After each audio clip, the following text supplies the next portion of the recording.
Patuloy raw ang paggaling ni Dolphy sa kanyang pneumonia o pulmonya. Sumailalim siya sa dialysis at pagsasalin ng dugo o blood transfusion kahapon. Ayon sa inilabas siya na medical bulletin ng Makati Medical Center, ayon naman sa anak ni Dolphy na si Epi Quezon, may tuturing milagro ang unti-unting pagganda ng kalagayan ng ating hari ng komedya. Nakatutok si Aubrey Carampel. Isa si Epi Quezon sa 8 nanalong Best Actor ng sining pambansa ng Film Development Council of the Philippines para sa independent film na Ang Mga Kidnapper ni Ronnie Lazaro. Galing ng Makati Medical Center si Epi bago dumalo sa presko ng FDCP. Bantay sarado pa rin daw nila ang amang si Dolphy na nananatiling nasa ICU. Dahil daw sa kondisyon ng ama, mala roller coaster ride ang kanilang emosyon. To tell you frankly, we almost lost him several times. During this past month, we almost lost him several times.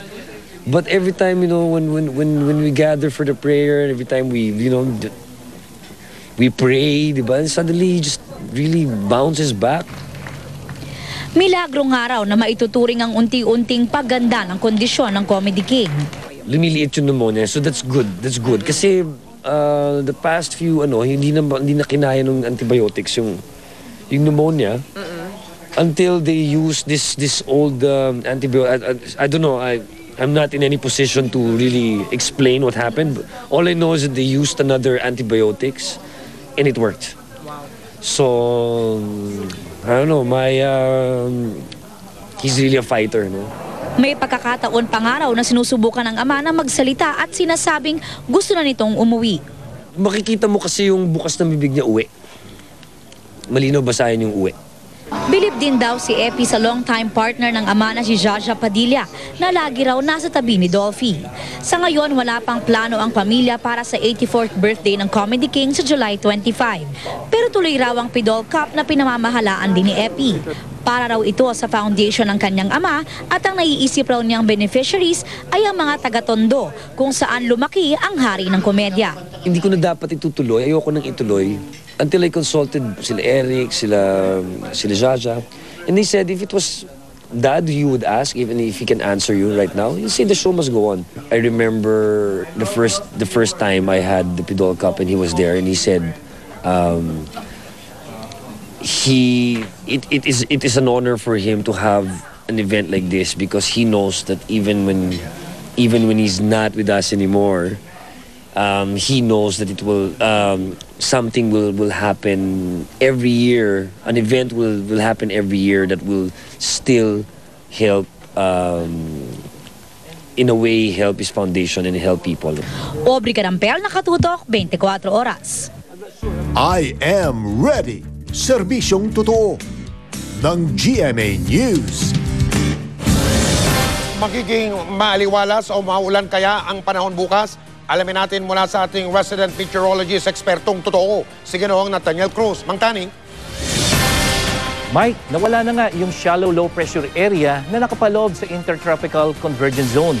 Dito sa latest satellite animation mula sa Weather Central, makikita natin na patuloy pa rin nakakaapekto ang Intertropical Convergence Zone dito sa Southern Luzon, dyan sa Visayas, hanggang dyan sa Mindanao. Yung Intertropical Convergence Zone, Mike, ito yung pagsasalubong ng hangin mula dito sa silangan hanggang dyan sa timog silangan.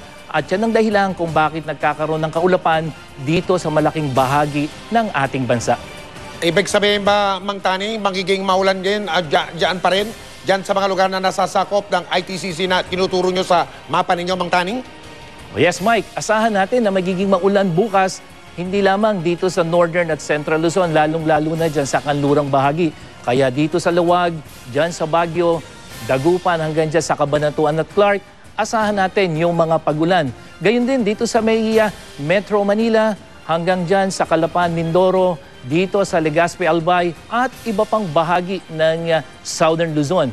Mike, dito sa Metro Manila, bukas ng umaga, mapapansin mo 40% lamang yung tsansa ng pagulan, hanggang sa tanghalian 40% pa rin. Pero pagdating ng gabi, halos 100% na ang tsansa ng pagulan. Kaya po yung mga may lakad sa gabi, magdala kayo ng payong pananggas sa ulan. At dito sa Kabisayaan, magdala rin tayo ng pananggas sa ulan dahil yung mga taga Katbalogan hanggang dyan sa may Boracay ay makakaranas ng mga pagulan. Gayon din dito sa buong Mindanao, meron ding kalat-kalat na bagdagliang pagulan at pagkulog-pagkidlat katulad dyan sa General Santos hanggang dyan sa Cotabato at ibang bahagi ng ating bansa. Lumabas naman tayo ng bansa mga kapuso. Isang hurricane malapit sa bansang Mexico ang lalo pang lumalakas. Malayo po ito sa atin. Ito po ay ang Hurricane Emilia. Itinaas na ito sa Hurricane Category 3. Ang lakas po ng hangin nito umaabot na ng 195 kilometers per hour. Mike, katumbas na ito halos na isang super typhoon dito sa ating bansa. At ito ay patuloy na kumikilos. Papalayo naman yan ng Mexico papunta dito sa karagatan ng Eastern Pacific. Mike, yung Category 1 na binabanggit natin, ang Estados Unidos kasi ay mayroong kategorya kapag ang isang bagyo ay malakas. Katulad ng 1, ang hangin ay mula 119 hanggang 153 kilometers per hour. Samantalang pagdating ng 2, 3, 4, and 5, umaabot na yan ng 252 kilometers per hour. So yung Category 3, 4, at 5, yan yung super typhoon dito sa atin.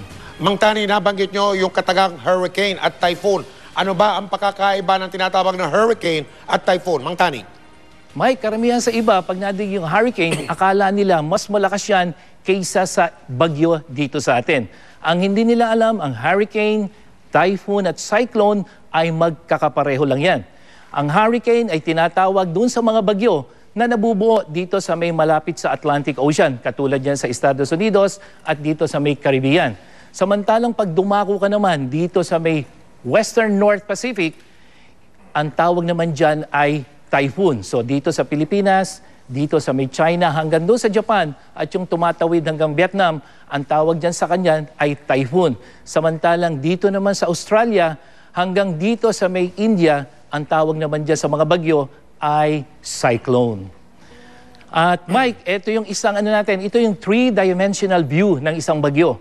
So ang bagyo po, habang gumagalaw yan, halimbawa papunta dito sa atin, umiikot yung bagyo papunta sa sentro. At yung nakikita niyong mga parang bundok na yan, Mike, yan yung mga ulap na may daladalang malakas na hangin at malakas na ulan. Napakalakas ng hangin daladala niyan habang umiikot yan papunta sa gitna.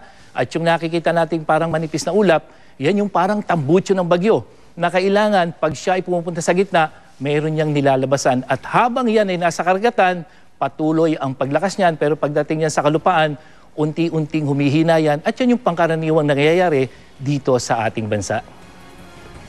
Ano man ang panahon, magplano, magsiguro, makibalita sa GMA Weather. Ako po si Nathaniel Cruz para sa I Am Ready, serbisyong totoo ng GMA News. Maraming salamat, Mang Tani. Susunod, eksklusibo o manoy tinatawag na safe house ng isang armadong grupo sa Kalawan, Laguna, sinalakay.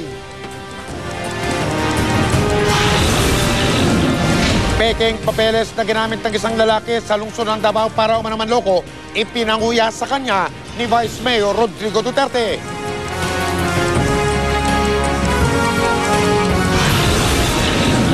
Onggoy na yan sa Indonesia. Abay, chain smoker daw. Baka mawarak ang baga niyan.